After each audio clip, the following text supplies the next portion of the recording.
defensive, but also offensive cloud security. This includes AWS, Azure, and Google Cloud Platform.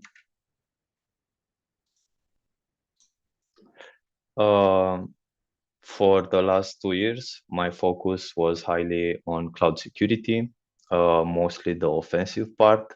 During this time, I performed numerous cloud security configuration reviews, cloud security architecture consultancy, cloud exploitation, and I was also involved in doing research, developing tools, writing articles, and talking at international and local conferences about cloud security.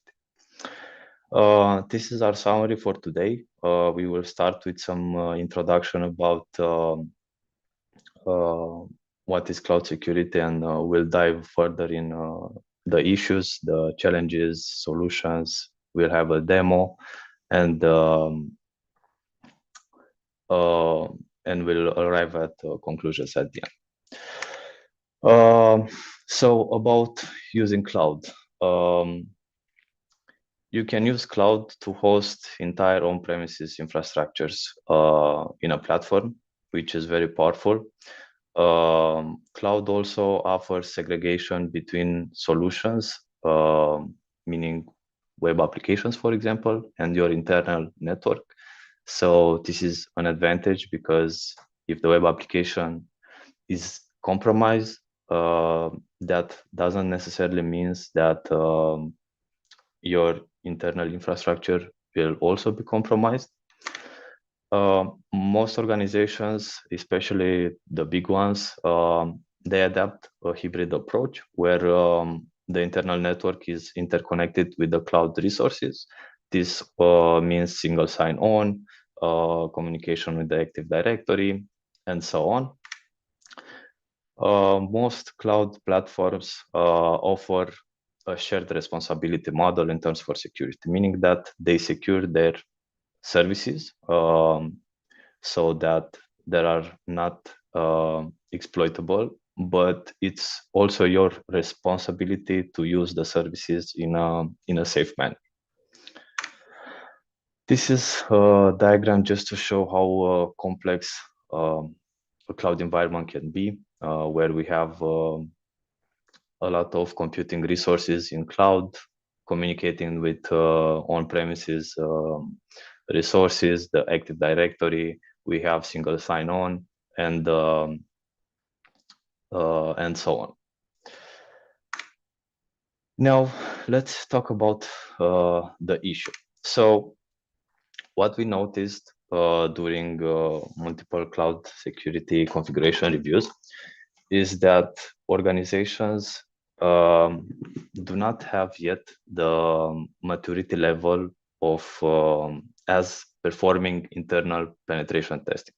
And we saw that in case a cloud environment is breached, then in most times the attacker can fully compromise the environment.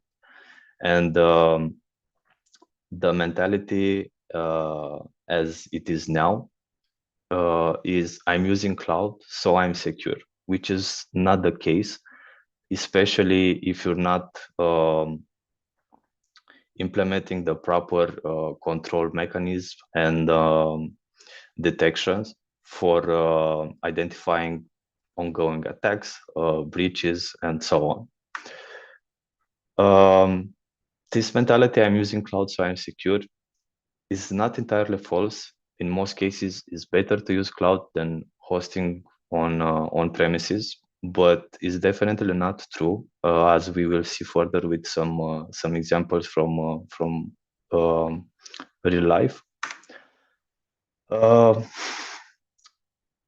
We identified critical misconfigurations that fall in multiple categories, one of them being client data being publicly exposed to the internet. This was from buckets, from VM snapshots. Then we have complete compromise of computing resources, which is another issue that people do not pay enough attention because they think that because since the computing resource is not publicly exposed, then it can be hacked. But in fact, it can be, and in most cases, the cloud platform is actually the let's say the tool for compromising those computing resources. We have a lot of privilege escalation and environment takeover. An environment, when it gets complex and the bigger it gets, it tends to have um, users and roles with multiple permissions that are not in fact required, and combined can be abused in order to uh, escalate privileges. Another issue is that these vulnerabilities and misconfigurations are hard or impossible to identify from web or network penetration testing. And we saw a lot of clients that relied on penetration testing, web penetration testing, for example, to make sure that their cloud environment is secure. And this is very far from the best approach. And we'll see later what is the difference between performing penetration testing and cloud configuration review. Another issue is that a lot of environments, they do not have mitigations in case a breach occurs. So they either don't have proper logging in place, proper detection controls, or simply they are not able to respond to a breach unless they manually detect it and manually fix it. And this is an issue. Now, some examples from real life that falls in the category of I'm using cloud, so I'm secure. I'm not saying that these organizations thought that because they are using cloud, they are secure, but it just shows how bad it can be a cloud breach. Here we have the FTX breach from 2023. This was a cryptocurrency company that hold all client private keys in a single AWS account. And even more, the keys were stored in AWS Secrets Manager, which is a bad practice because you can access AWS Secrets Manager just by having the permission to do so. You don't need to have like a physical key to decrypt the data and so on. And because of this, an AWS account with permission to read secrets from AWS Secrets Manager was compromised, and all or a part of the private keys were exfiltrated. Because they didn't have proper detection and prevention controls. They didn't identify from the start and didn't stop the breach. And as a result, over $400 million were stolen from clients of the company. Next, we have the LastPass breach from 2022, where and this is an interesting one because a personal laptop from DevOps was compromised. It was compromised with a malware for keylogging. The attackers exfiltrated the master password and 2FA for logging in and ironically LastPass, and they used the credentials to access the cloud environment. They managed to exfiltrate a backup of a vault with customer data. As a result, a lawsuit was started against LastPass, and an analysis says that over $35 million was stolen from multiple individuals as a result of this breach. Another one, we have a Tesla breach from 2018. They had in a Google Cloud Platform a Kubernetes cluster, and the administrator portal was exposed to the internet. They had as environmental variables a pair of AWS access keys, and the attackers used those keys to install crypto miners in the AWS account. Next, we have the Imperva RDS snapshot breach. RDS stands for Relational Database Service, which is a service from AWS. They had an EC2 instance, which was not used anymore, but the instance had a role attached to it that had permissions to read the snapshot of the database. And this database contained emails, hash passwords, and API keys of clients. And the attackers managed to exfiltrate those data. Moving forward on common entry points for attackers. Talking from the internet, we have public resources like buckets and storage accounts and VM images that are misconfigured and are publicly exposed to internet. We saw this, I wouldn't say a lot, but it happened a few times with client data, financial client data being stored in public buckets that were accessible from anywhere from the internet. And also a strange case where some virtual machine snapshots were publicly exposed to the internet, and anyone who knew about those snapshots, they could have started EC2 instances based on that snapshot. And looking through that snapshot, you can find source code, credentials, and so on. Another entry point is accidentally expose cloud access keys, credentials, SSH keys. This happens a lot, but mostly for smaller organizations. They, by mistake, push access credentials in the Git repository. The Git repository is public, and people are just searching through the internet for this kind of access keys. And until recently, a lot of access keys was found. Now there are some mitigations in place put by the GitHub, for example, so that even if you push your key, you will be notified, but it will be also hidden. Next, we have internet-facing web applications. This is maybe the most common entry point for attackers, because web applications, they can have vulnerabilities, and if the attackers find the vulnerability, they can get a foothold inside the AWS account by either exfiltrating access credentials or by running code on that machine and communicating with other services.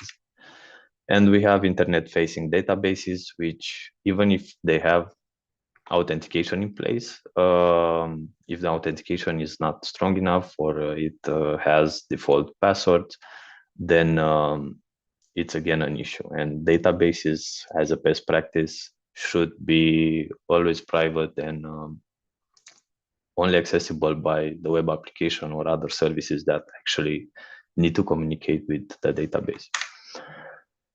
And we have social engineering on cloud engineers. I think this attack vector and entry point will never die. It's not much to do about it except for doing social engineering campaigns and trainings, but in the end, it's a possibility that attackers will manage to compromise at the right time the account of a cloud engineer. Now, from internal networks, and here we are mostly referring either from the on-premises network or from a private network deployed in cloud. And we have, again, exploiting web applications, even if they are exposed only to the intranet. We noticed that these applications, the one that are not meant to be viewed by the public, they tend to be developed less secure, and they actually contain more vulnerabilities than the ones exposed to the internet. Next, we have exploiting continuous integration pipelines, which is not so easy, but it's extremely dangerous. Imagine pushing malicious code into a branch, and that branch triggers a pipeline, and the code will be published for every user that uses that application. And basically you can compromise either every user, or you can compromise the server. Either way is dangerous. We have searching for cloud keys, credentials, and SSH keys, which are more likely to be found on local machines or servers, or all kind of shared drives. And we have something interesting, insider threat. For a few years, there is a trend of initial access brokers, which basically they are selling their access inside organizations to ransomware groups mostly.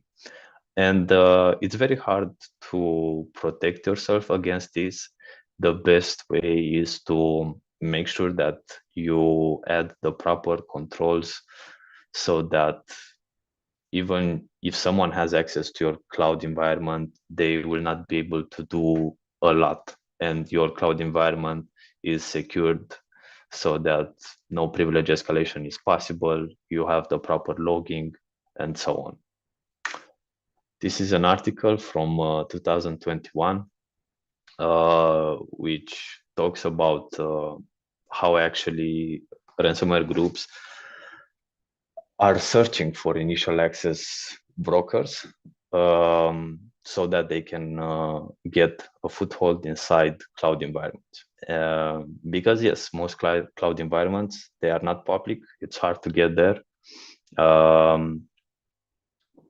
And that's why it's important to have this in mind, that someone might get in your cloud environment, and you need to make sure that in case they do, you are prepared and there are mitigations in place to limit the breach.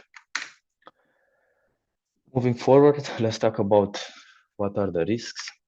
We have some technical risks at first. So you have data exfiltration, either client or confidential data, maybe source code, maybe secrets from other environments. Another risk is that from the cloud platform, maybe the attacker can get to on the on-premises network, which is possible with complex environments, with maybe SSH keys stored in the cloud platform, and so on. Billing costs, just as in the case of the Tesla breach, where the attackers spawned crypto miners in the AWS account. Another risk, inserting malicious code in running services, which will affect the whole application, its users, and maybe other services that interact with that application. And ransom. I'm not saying ransomware in the classical way of losing your data and wanting the decryption key, but rather ransom for not disclosing the confidential data, the client data that the attackers exfiltrated. So that kind of ransom. Now, other risks. You might have compliance violations and fines, reputational damages, loss of trust, lawsuits, and financial losses, of course. These are things hard to quantify, but they can be very big and can put a company to its knees. Now, let's talk about what it means to have a secure cloud implementation. I have to say that it starts with architecture. You have to implement segregation between solutions, meaning that if you have, let's take the example of AWS, where you have AWS organizations, and you can create a new AWS account for each solution that you want to deploy. This is important because in case a solution gets compromised, it will not affect the other solutions, or it shouldn't affect it. Segregation between deployments, just the same as you have multiple accounts for solutions, you should have multiple accounts for dev, stage, testing, prod, or any other deployment strategy you are using. This is also good for not allowing developers accessing production data, testers accessing development, and so on. You need to have a central logging architecture so you already have segregation between accounts. In each account, you should perform logging, and the logs should be sent to a central account. And the reason for that is it's easier to monitor the logs from a single place. And second, in case an account is compromised, then the logs should not be able to be altered. Log monitoring, yes, very important. You should have alerts. You should have automation in place for remediation, and all of this is hard to do when you are not even logging, right? You need to have a centralized identity management. So instead of creating users in every account, because let's say you have segregation between solutions, right? So you shouldn't make users in every segregation, but you should rather have a central identity management account where everyone will use single sign-on, and from there they will access other environments. You should have global identity access management policies, meaning that you should set at a higher level what everyone should not be able to do, either for everyone or for specific users. You should use infrastructure as code. So you start by having a baseline of security, which you transform it in infrastructure as code, and you make sure that each segregated solution will have a baseline of security that will not be possible to tamper with, and it will be the same in every account.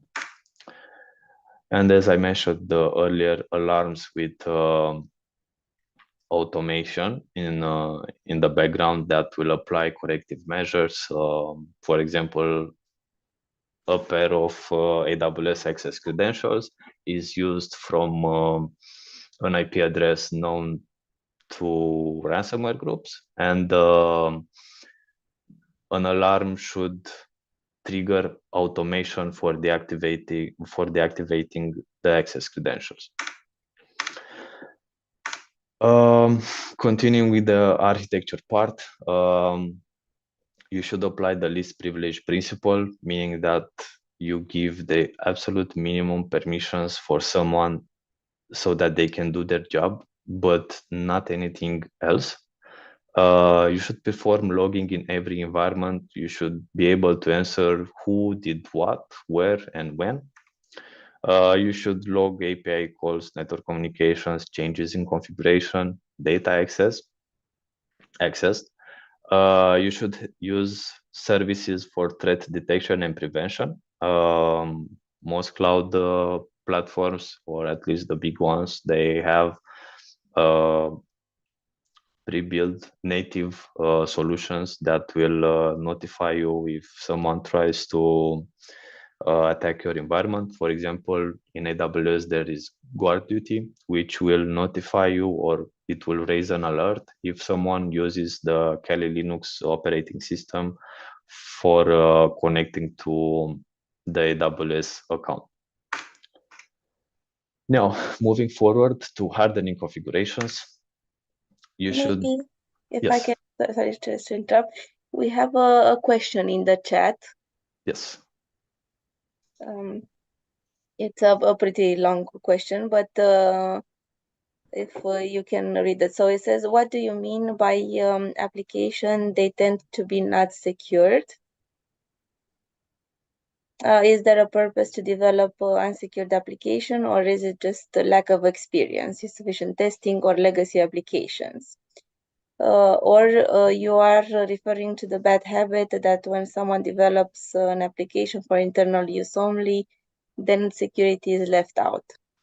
Um, so it's definitely the last reason.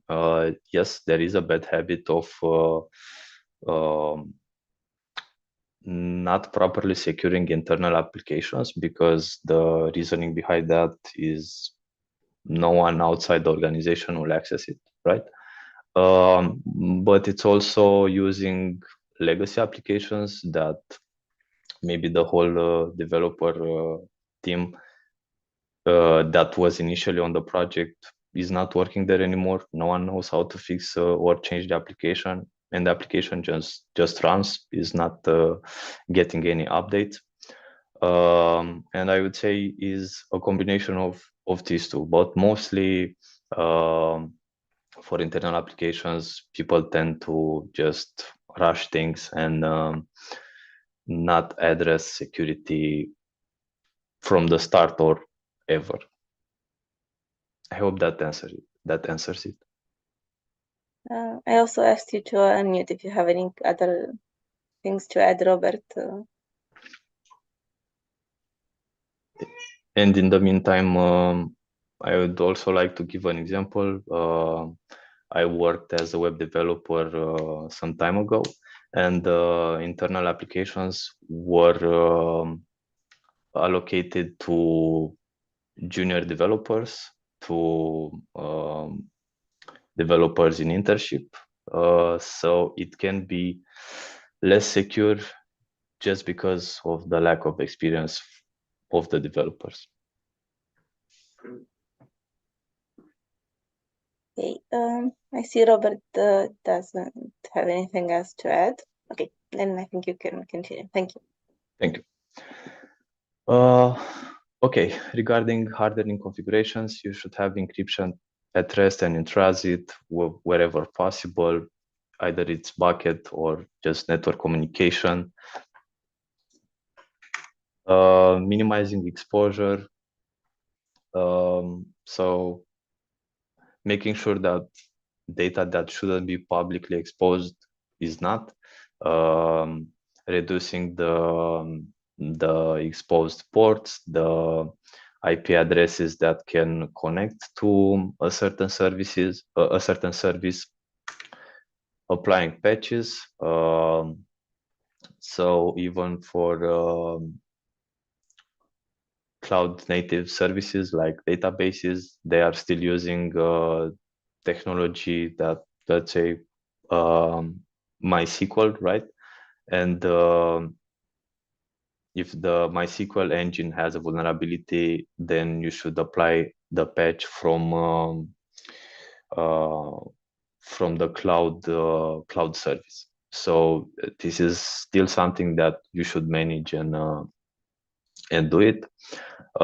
Stopping privilege escalation vectors, and I know this is a hard one. It requires someone to analyze your environment and look not only through each separate user or role, but they should look at how all the identities from the cloud environment are working together, because you might have a privilege escalation vector that starts with a user and ends by combining the permissions from another user. But applying the least privilege principle should help in mitigating this. And yes, we have applying security best practices for each service, like for EC2 instances. For example, you should use metadata API version 2, which is safer than the version 1. And various services will have various configurations that can further improve the security. And another thing is using the proper service for the job. If you have a static web application, it might not make sense to use a Kubernetes cluster to deploy it and expose it to the internet. Rather, you should use like maybe a bucket or an instance for that reason. You have to impose strong authentication. You have to enforce two-factor authentication, maybe limit the IPs from where users can authenticate. And you should perform periodically configuration reviews just to make sure that the security state of the environment is at a baseline where you are comfortable that in case a breach occurs, it will not be game over. Now, moving forward to challenges. Challenges about implementing secure cloud. First off, architecture issues are hard to fix. So if you don't start from the beginning with a good architecture, it might be hard or impossible to change it afterwards. And we are seeing this in clients that we work with on multiple projects, where we report the same vulnerabilities that are related to architecture, and they are not fixed from project to project because I guess it's just too hard to fix it across every environment. Next, we have automation with vulnerabilities. They require fixes on existing environments. This is something that we again are seeing in our projects. So I was talking about that automation that puts a baseline in every account. Well, if that automation is not done properly, then you not only you have to change the automation from that point forward, but you have to revisit the previous deployments of that automation and fix that as well. And that might introduce breaking changes. And yeah, we saw that people are just not fixing this. I guess it's just too hard. So it should be done good from the start. Privilege escalation vectors can be complex and not obvious from the start. We have clients that have dedicated teams of cloud engineers, which are experienced and good, and we are able to identify privilege escalation vectors by combining permissions from multiple resources. Like a user compromises a Lambda function, that Lambda function spawns an EC2 instance, and in the end you have administrator. And they understand the issue right after the moment we tell them, but it's just hard to identify it before it is deployed, because without the proper, I would say, the proper mentality of hacking the environment, you will not look for this kind of issues. Applying least privilege is difficult, especially when thousands of granular permissions must be known. We are seeing this a lot.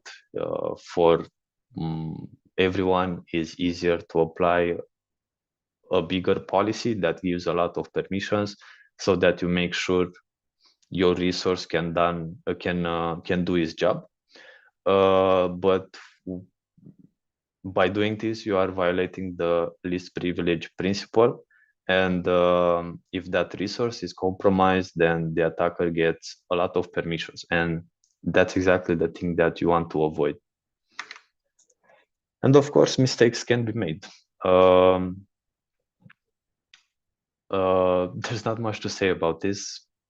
They happen, and sometimes they are caught in time, but sometimes they are caught by attackers and exploited.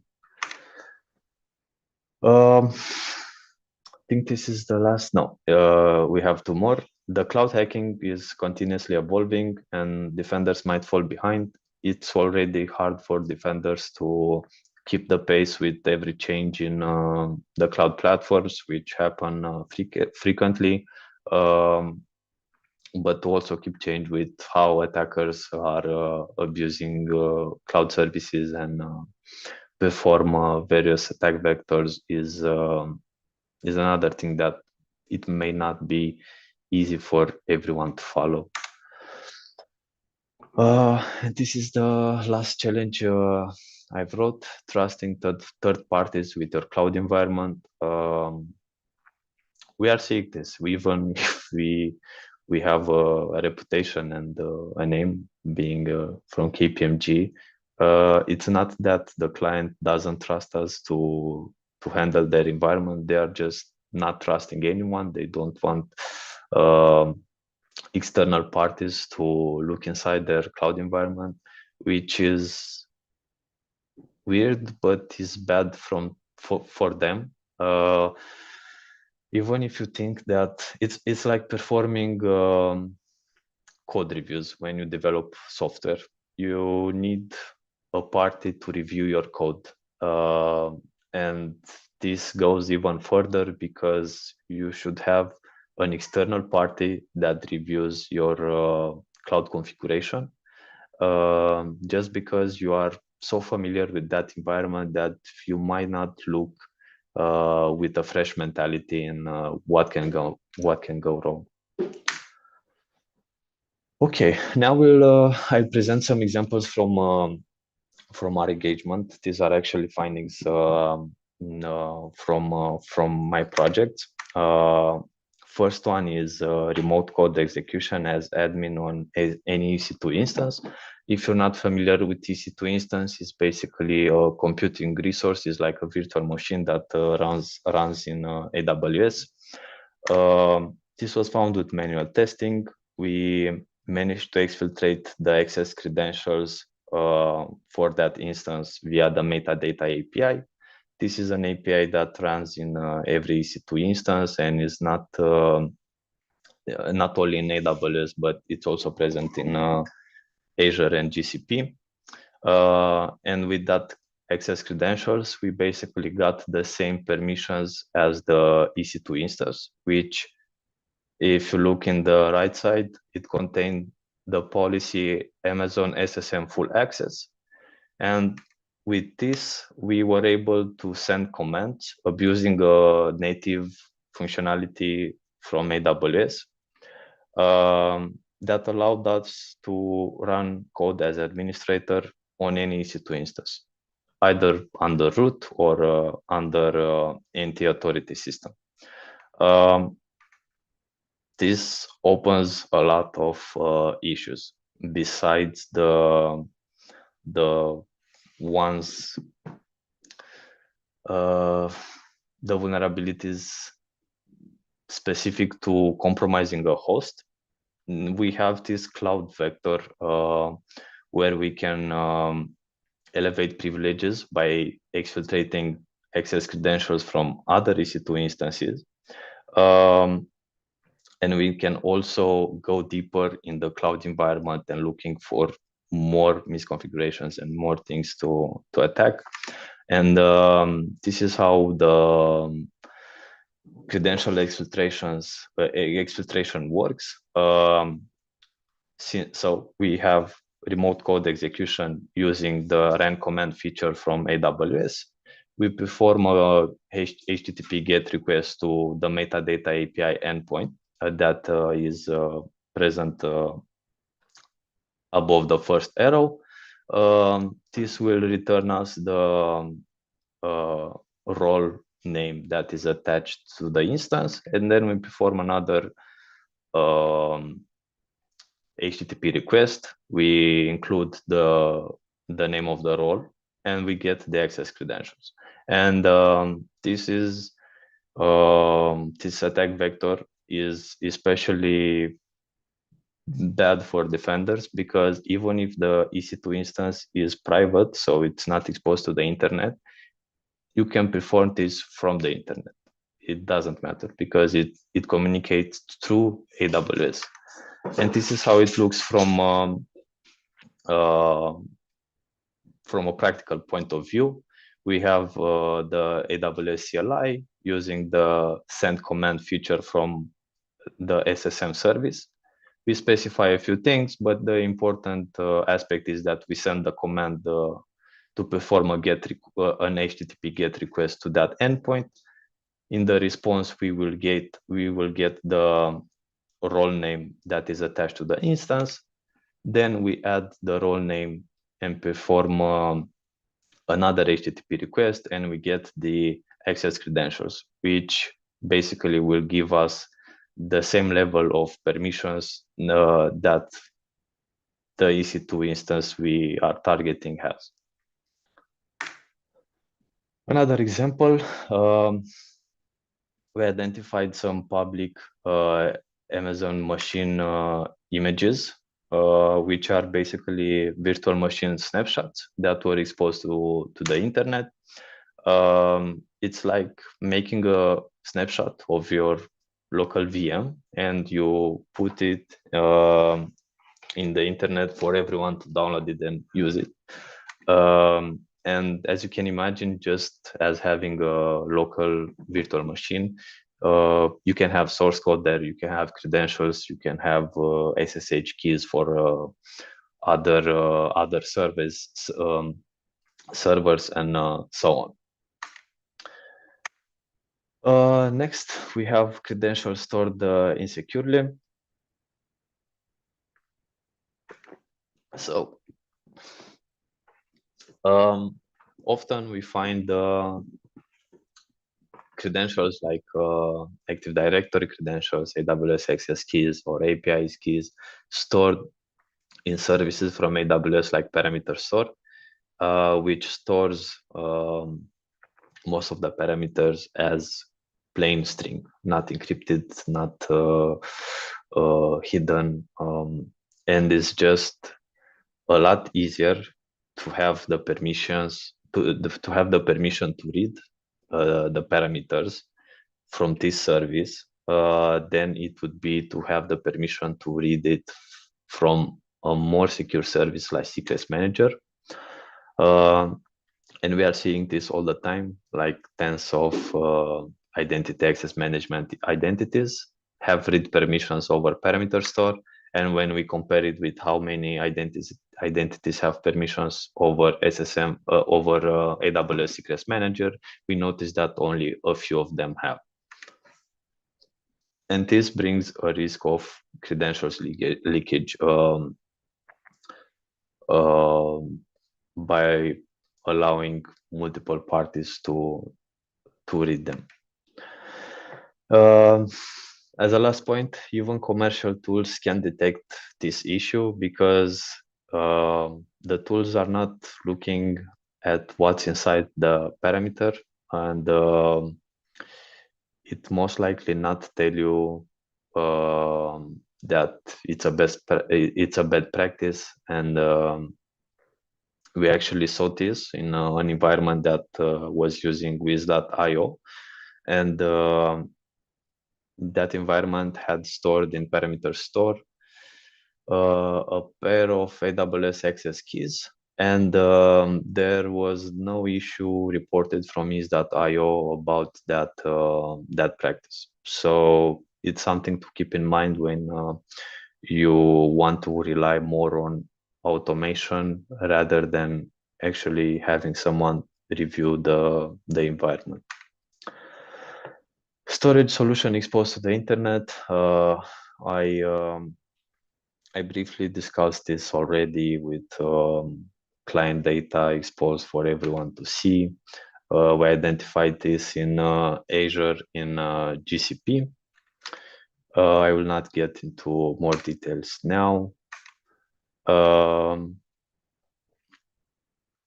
This is an interesting one. So we were performing a Kubernetes and AWS configuration review, and the cluster that was deployed through EKS had had some misconfigurations, so that we, having access to a pod, we were able to exfiltrate the AWS access credentials of the worker node, and using those credentials, we read some Active Directory credentials that were stored from parameter store, just like we discussed previously. And basically this completes a big attack vector. Imagine having a vulnerable web application running in a pod in a Kubernetes cluster, and from that web application exposed to the internet, someone can get in your AWS account, and from there to your on-premises network. Now, moving to solutions.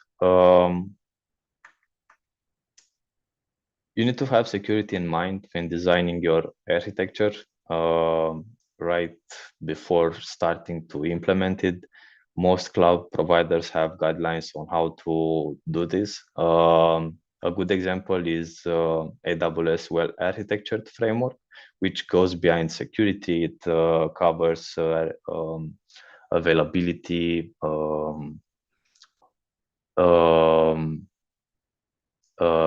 reliability, and other things.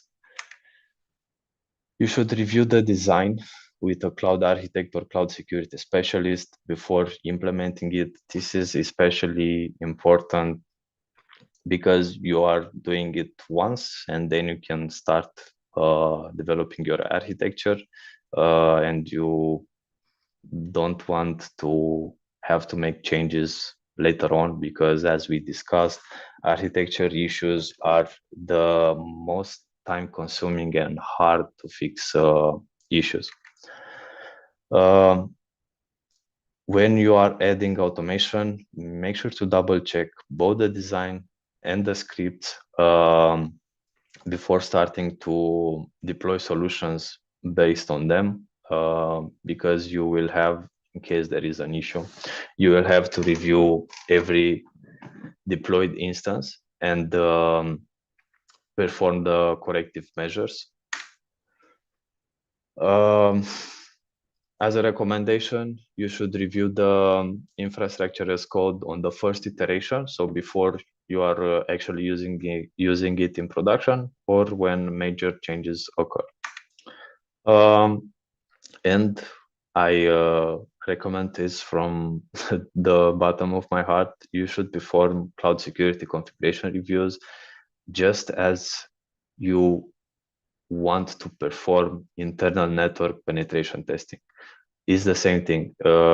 Just because the cloud environment is, let's say, closed to the internal employees or internal network, someone can get in there, and it shouldn't be game over if they do. You should be able to mitigate a breach, to identify one, and to have all the mechanisms that will help you in performing an incident response flow.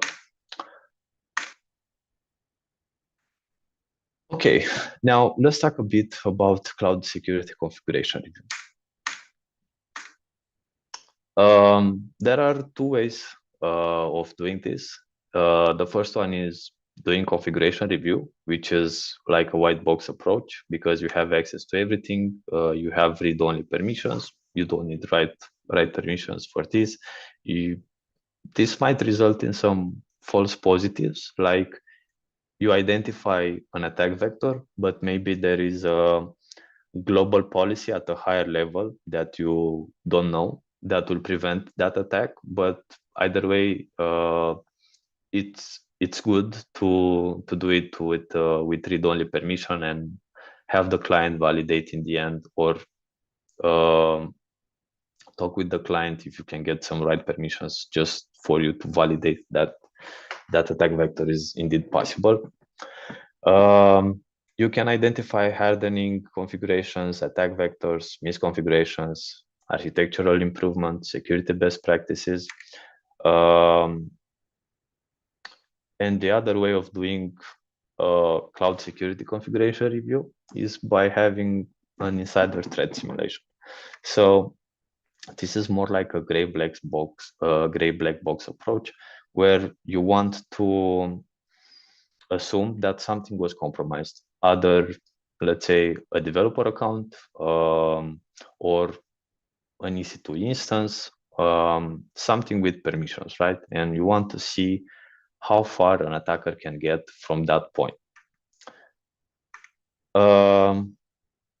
Since you don't really control the permissions because it's specific to a use case, this scenario might have more than read permissions. It might have, as consequence, some modifications to the environment.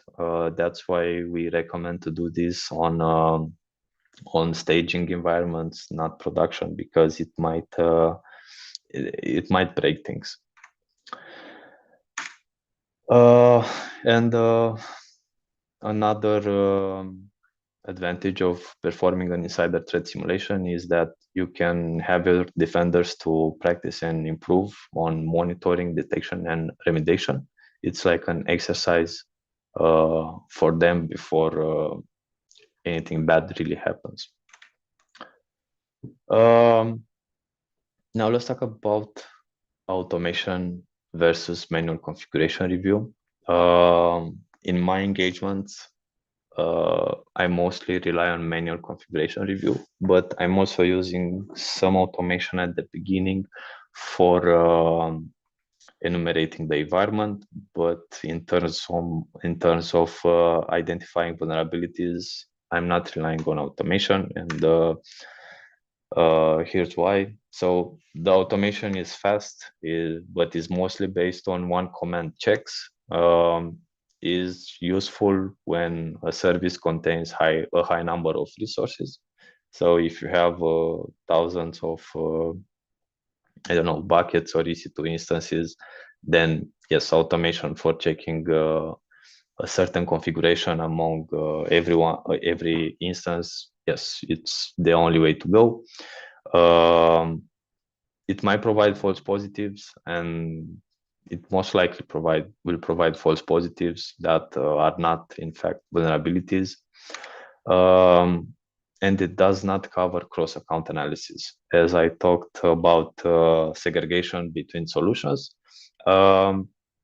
it's also common to have some resources between the solutions communicate with each other, like a role from one account can assume a role from another account. Well, the automation does not cover this kind of analysis. Now, moving to manual testing, yes, it takes more times, but you can identify complex misconfigurations. You can identify logic issues, you can identify weak points that might impose a security risk. And it's good for cross-account analysis because you can see exactly who can do what on what other account, and you can look exactly at the permissions and how the whole image is presented. Now we're getting closer to the end. This is also where I will present you a short demo. But first, let's talk about shifting the mindset. Is penetration testing enough? Well, I would say no, and here's why. So let's take, for example, this architecture, and let's assume that we are comparing a web penetration test versus a cloud configuration review. So we have an EC2 instance running the web application, and behind that web application, there are some communication with an S3 bucket, Lambda function, API gateway, another EC2, and so on. Now, when we are doing web penetration testing, we are actually covering only what is inside the EC2 instance. And in some cases, if the penetration testers are not familiar with cloud attacks, they might not even identify low-hanging fruits that will otherwise be identified by someone with some cloud experience. But what's important is to know is that it covers what's inside the EC2 instance, and will most likely not cover what's behind it, because it doesn't the tester does not have visibility on the API gateway, the S3 bucket, the Lambda function, and so on. And when you're performing a cloud configuration review, you basically cover everything else except what's inside the EC2 instance. So in a sense, the penetration test and cloud configuration review are complementary. They complete each other. But when you're performing cloud configuration review, you cover what is inside the AWS environment, and you're not looking what is inside the EC2 instance or what web application is exposed through that. However, the advantage of performing cloud configuration review is that you can also find some things that will mitigate a breach. Let's say the web application has a vulnerability of server-side request forgery, and the access credentials from that instance can be exfiltrated. Well, you can mitigate this from the cloud configuration review, because you can identify the hardening configuration from the instance that will prevent it. And we'll see this shortly.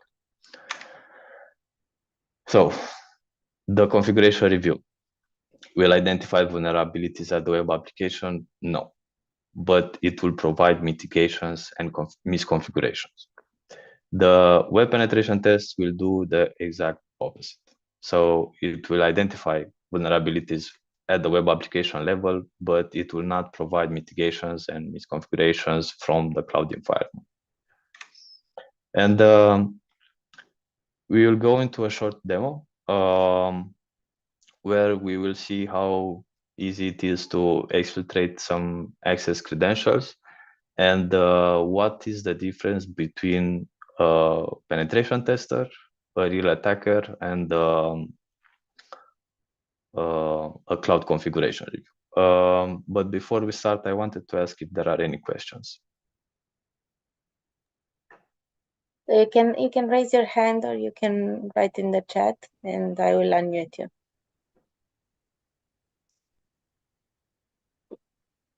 If not, maybe I have a question.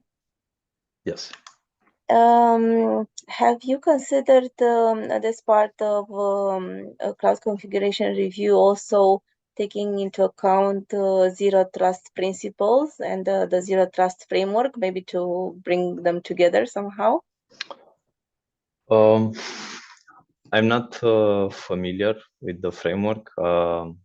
If you can summarize it a bit, it will be helpful, because I have an idea about it, but I'm not sure it's the right one. Yeah, I was thinking that there are multiple, let's say, approaches now, but the main one which I'm more familiar with is the one from NIST. So they explain a bit the zero trust architecture and how to approach it when creating the infrastructure, in the sense that even if you are inside the infrastructure, you still consider that everything is a stranger, so you do not Yeah, trust the communication with another application or things like that. yeah. So kind of this is how it should be viewed the cloud environment, because you need to have some sense of zero trust, especially for uh, user accounts. And you must ensure that even if that account is compromised, it will not affect the whole environment, or at least it will be mitigated. So yes, you should go towards a zero trust approach as much as it's possible. Super. I see also Victor has raised his hand. Thank you very much. Regarding the zero trust, actually, we can extend the topic of discussion a bit, because we have some legal requirements. By the way, can you hear me? Yes. Thank you. Okay. We have security by design, security by default as legal requirements. Some of best practices are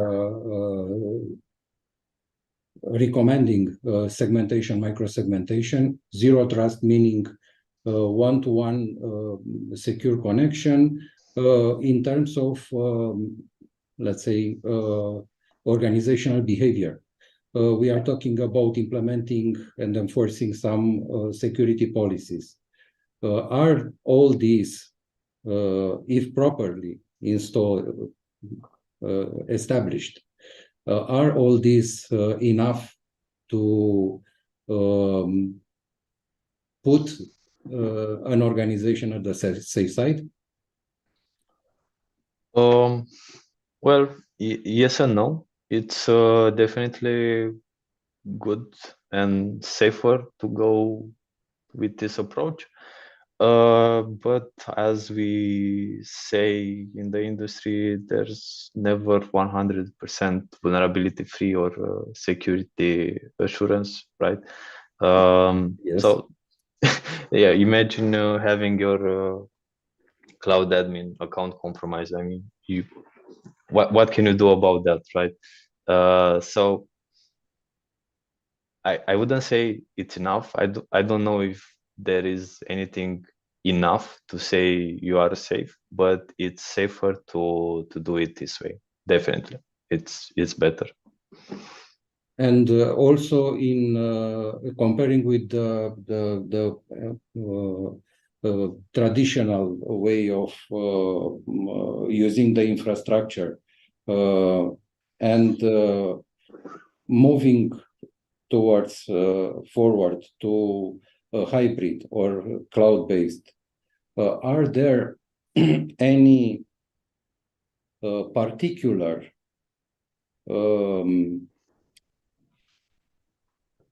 topics or particular policies real specific to cloud that should be added, or the user behavior and the user perspective should be as it was defined within the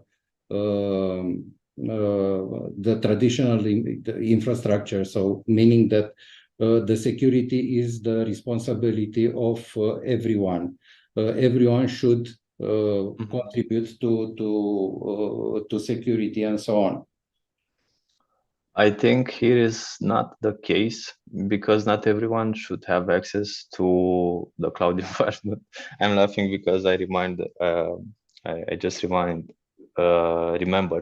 that in one engagement we saw hundreds of employees having access inside the AWS account, which is definitely bad. Like, you don't want to have that. I would say that only the people that are required to have access to cloud should have access. Least privilege, as you mentioned.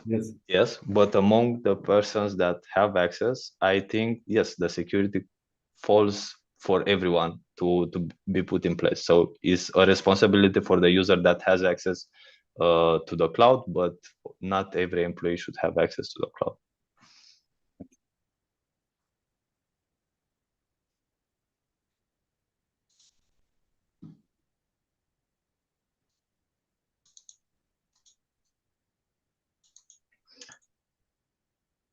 Okay, good. Let's move forward, and we'll take more questions as we go, or at the end. And thank you for the question, Victor. So we'll see in this demo how we can exfiltrate access credentials from a vulnerable web application hosted in EC2. And we'll compare it with a real attacker, a penetration tester, and a configuration review to see all perspectives.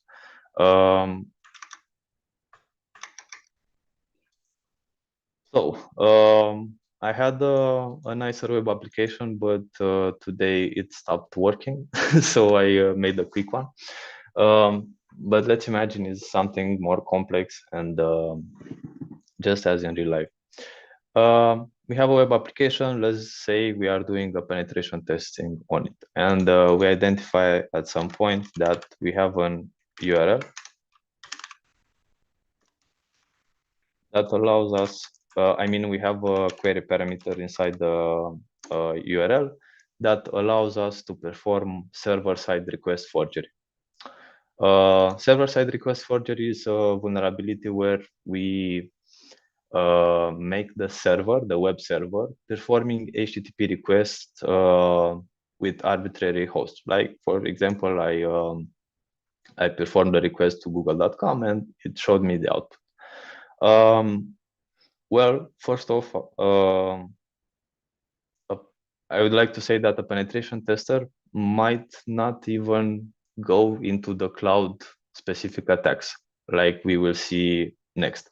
So your report will only say that you have a server-side request forgery, and the risk will be somewhere around medium to high, but it will not go into the real impact of the vulnerability. Now, let's say the penetration tester has in fact some cloud experience, so they will attempt to read data from the metadata API, which is an API running on every EC2 instance at this address, 169.254, 169.254. And with this metadata API combined with the server-side request forgery, you can exfiltrate access credentials. And as you can see, you even have an directory enumeration vulnerability that will tell you exactly what you can access. And we are looking for where is it? For YAM, which is identity and access management. Going here and with security credentials, right? We get the name of the role that is attached to the EC2 instance. So this role gives the EC2 instance permissions. And once we have this role, we can just append it here. And we get, as a response, some temporary access credentials, which we can use them to basically get the same level of access as the EC2 instance. Now, let's reiterate. We are a penetration tester. We got to this point. We might stop here because going into the cloud might be outside of the scope of the engagement. Not every client is open to going further, going beyond the scope. So we might not even check what these credentials can do. And even if we as penetration testers will check the credentials, we will not perform write operations, right? Because the last thing we want to do is to break the environment with modifications, changing configurations, and so on. So that's the most we can do as penetration testers. We will check some read permissions using these credentials, and we will include them as a risk in the report. Now let's think from the perspective of a real attacker, which not only it will identify, I mean, having more time is more likely to identify this issue, and having the cloud knowledge, it will the attacker will get to this point where they exfiltrated access credentials, but they will not limit themselves only to read permission. They will try to exploit, to escalate privileges, to exfiltrate sensitive data to obtain something from the environment, right? And that's a big difference that you will not, so you will not know the impact from a penetration test regarding this vulnerability, which I think from the start is a big difference. Now let's look at the actual configuration of the instance. So this is the instance with the web application. And we want to check the permissions attached to the instance. We will go to this role. I hope the font is big enough.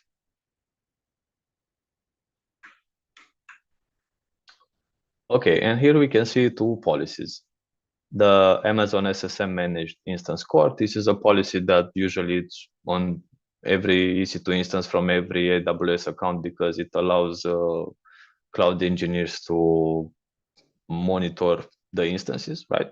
And we have a custom policy, which has these actions: SSM send command, list command invocations, and describe instance status, which opens the vulnerability we discussed from our examples, where you can send commands to other EC2 instances under high privileges, right? And this permission with EC2 describe instance status can be used to find what instances are in the AWS account. So I, for one, as a penetration tester, I don't think I will try this because it might trigger a whole incident response flow. It is just too much, right? But an attacker having enough time, wanting to compromise more things, at some point they will get to identifying that you can do these things. And let's see the other EC2 instance that we have inside this AWS account. So looking at the second instance, we can see that this instance has also a role. And when we check this role, we can identify that, well, for one is the same policy, but that's not important. We have a custom policy that basically contains a privilege escalation vector. And imagine that this instance is used for, I don't know, enrolling new users in the cloud platform for whatever reason. And you have the permission to create user, to create access keys for user so that you can obtain access to the user. And you have attach user policy, which can be abused to escalate privileges to administrator, because you can directly say, okay, create a user, make it administrator, and then create access key for that user. Again, comparing a penetration tester, I don't think a penetration tester will get here only from doing a penetration test on the web application. An attacker, they might get here, right? Trying various things, running commands on this instance, exfiltrating the access credentials, and then trying with the new set of credentials ways to escalate privileges. I think the attackers can get to this point where they get admin access inside the AWS environment. And now let's look from the perspective of a configuration review. So, but one more thing I would like to add before that. If this was in a penetration testing, it will take like a week, right? 5 man-days to, I don't know, get to this point or cover the application and maybe not identify the issues. If it's a real attacker, then time might not be an issue. 1 month, 2 months, they might get here. They don't care. But from a configuration review point of view, we can firstly look at the instance. First thing that I would check would be instance metadata service version 2, which is optional, and I would make it a finding because it should be mandatory. This is the service that is abused for exfiltrating access credentials, and as we saw here, it works by performing GET requests, the version 1. But the version 2 requires a token that can be obtained only by performing a put request, HTTP put request. And that's a big difference because server-side request forgery in a web application will not be able to be abused to exfiltrate access credentials. And that can make the difference. So a simple setting from optional to mandatory, actually the term is required here, but this will make the whole difference between being safe and having your AWS account completely compromised. So that's one thing. The same goes for the other EC2 instance where I will check the same thing, but now looking at the role. Well, knowing these permissions or having access to them and being able to search on the internet for them, you can notice that they can be abused for running remote code on other EC2 instances. This is a complete attack vector for compromising other EC2 instances. This will be another finding. And going to the permissions from the second one, again, just from a look, it will be obvious that the permissions from this policy can be abused to escalate privileges. And this is an example starting from a public web application that has a vulnerability. But imagine that you have a developer that can connect to this EC2 instance. Well, they can perform the same thing because the developer connects to the EC2 instances and has access to the permissions of the instance, and the developer can escalate privileges. And if the developer account is compromised, then yeah, the attacker can do the same thing. That was for the demo. Now to summarize it, so if you're performing a web application penetration testing, you might not even identify the server-side request forgery vulnerability. You have no direct way to identify what version of the metadata service is in use, if it's version 1 or version 2. The right permissions will not be enumerated, but with a real attacker, you have more, not you, but the attacker has more time available to attack the web application. Most likely, they will not limit themselves to only read permissions, whereas the configuration review can quickly identify the version of the metadata service in use. And as with most cases, or at least some obvious one, this kind of privilege escalation vector can be quickly identified from just taking a look at the permission.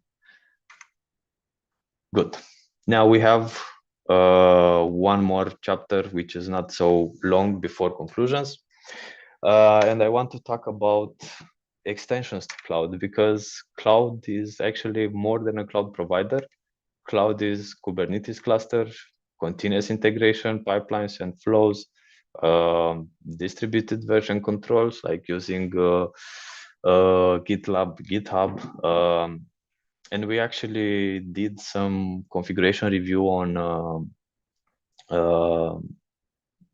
GitLab server and GitHub servers, and we identified that there are repositories where developers can push code directly to branches that trigger continuous integration pipelines, and those pipelines are deploying the code to the cloud. And now imagine this scenario where the developer account is compromised, malicious code is inserted in the source code repository. That source code goes directly into a branch that triggers the pipeline, and the code arrives in the cloud environment. And this way, an attacker from the internal network can get access to the cloud platform. And we also have containers, mostly used in Kubernetes clusters. Most people have golden images that are images theoretically hardened, used on every deployment. And maybe you should ask yourself if you ever did a configuration review on that golden image that you are using everywhere, because that is cloud too, and that can affect the cloud environment. Good. And conclusions. So using cloud doesn't guarantee security. I think the industry needs to adapt to the security challenges brought by cloud adoption, and they need to do it, I would say, fast, not waiting until they are breached for this. A cloud breach can lead to on-premises access, and a cloud breach can be a complete environment compromise. Performing configuration reviews regularly can decrease the risk of a compromise and the impact of a breach. And classical penetration testing is just not enough. Now, the last slide. So me and my team, we are doing cloud security research and more on our website, securitycafe.ro. You can find me on Twitter at SawyerPacket. This is my contact email address. Now, thank you for being till the end for this presentation. And if you have questions, please say so. Thank you. Thank you very much for your presentation. Very insightful, and you covered all of the bases for cloud. I would say so. That was my hope. Now, if you have questions, so you can write them in the chat or you can raise your hand. I can maybe kick off with a short question. I have a. Did you have any multi-cloud analysis reviews for clients, or have you focused on this area to see what things are used by multiple clouds or replicated applications and so on? Yes and no. One of my certifications is covering the exploitation of environments that are using multiple cloud providers. We did some projects for solutions deployed. I mean, solutions having components deployed in multiple cloud environments, cloud platforms, for example, AWS and Azure. But I think your question is related to if we cross-checked the same solution deployed in separate cloud solutions, right? Yes, and the way that they communicate, so that they respect, I don't know, like authentication, authorization, and. We didn't have a project like this. I mean, we had projects where solutions from components from solutions, components from the same solution were deployed among multiple cloud platforms, and they had to communicate with each other. This, yes, we covered. And what I noticed is, I mean, the most important thing is to have that network segregation put in place, network restrictions, and it should be fine. There are some issues related to access management, because now we need to have a team of maybe the same developers accessing two cloud platforms, double the risk, right? But regarding only the technical part, how the services are communicating with each other, the most important thing I would say is having good network policies in place. Okay, super. Thank you. Thank you. And maybe just one more question from my side. Did you notice some, let's say, differences in configurations for the dev environment, for the test environment in the cloud, and for production? Do people focus more on production and leave dev development and testing environments, let's say, not that securely tightened? So not really, because we have two ways of doing. I mean, the clients are coming with two ways of doing configurations, either directly on stage for which is a replica of the production, or at least it should be. So, or the production doesn't exist yet, or they want us to perform the configuration review directly on production. But what I noticed is that the security controls are the same on both environments, because that's kind of a requirement from our side, because it doesn't make sense to review something that will not have the same structure in the future. Thank you. In your experience, did you started to use some reference controls for the cloud environment? Like, I have to make the advertising yet. Obviously, we are part of Cloud Security Alliance. The cloud control matrix, for example. Yes, we are using. I mean, in the beginning, we are using CIS more often, but now CIS is just something in the background that backs up our findings. It's not. I don't know, the main focus. Our projects went into a direction of actual exploitation and vulnerabilities with a direct impact, but we also cover hardening configurations that are mentioned by CIS. And the framework you mentioned, I wasn't aware of it, but I want to check it, because maybe something that I haven't thought of is there, and is definitely worth knowing about it. It's a valuable document, and I wrote the link I put the link in the chat. Thank you. So you can take it from there. Thank you. Super. Thank you. And thank you once again, Edward, for your presentation. It was very thorough, very well researched, and you covered let's say all the points. Thank you for your time. Thank you as well.